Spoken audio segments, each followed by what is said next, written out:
பெரும்பாலான மனித வாழ்க்கையில் நம்பிக்கை எப்படி கரை சேர்க்குது என்பது நமக்கு எல்லாரும் தெரிந்ததுதான். நம்பிக்கையின் அடிப்படையில் ஒவ்வொரு நாளும் மெருகேட்டுக் கொண்டிருக்கின்றோம். ஒரு செயலை ஆழ்மனதில் நினைத்து அது நம்பிக்கையோடு செயல்படும்போது, நம்பிக்கைக்கு உதவிகரமாக நமக்கு பிரபஞ்சம் வழிவகுக்கும். ஒரு முறை ஒரு படகில் பயணம் செய்து கொண்டிருக்காங்க. மணமகளும் மணமகளும் பயணம் செய்து கொண்டிருக்கிறார்கள். திடீரென புயல் காற்று வீசியது. எல்லோரும் அலறி அடித்து ஓடிக்கொண்டிருக்கிறார்கள். அந்த மகன் மற்றும் கொஞ்சம் கூட தயங்காமல் மகிழ்ச்சியாக சிரித்துக் கொண்டிருந்தான்.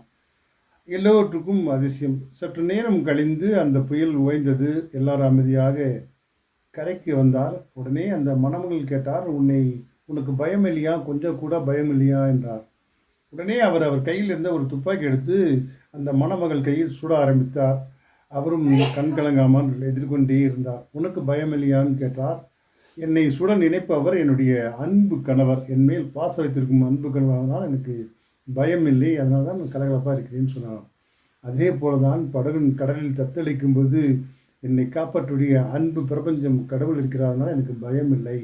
எந்த ஒரு ஆபத்தான சூழ்நிலையிலும் நம்மை காப்பாற்றக்கூடிய ஒரு நல்ல காரியத்தோடு செயல்படும்போது நம்மை காப்பாற்றக்கூடிய பிரபஞ்சத்தில் இந்த கடவுள் என்று இருக்கும் நம்பிக்கையோடு தான் நான் பயணப்பட்டேன் என்று சொன்னாராம். ஆம் நண்பர்களே, நம்பிக்கை என்பது ஆழ் மனதில் உதித்த வேண்டும். அந்த நம்பிக்கை நம்மோடு இயன்றவர்கள் நம்மை காப்பாற்ற முடியும் என்ற உன்னதமாக ஆழ் மனதில் அதீதமாக நினைத்து கொண்டால் இந்த வாழ்க்கையின் நம்பிக்கையின் அடிப்படையில் சந்தோஷமாக நகரும். சந்தோஷம்.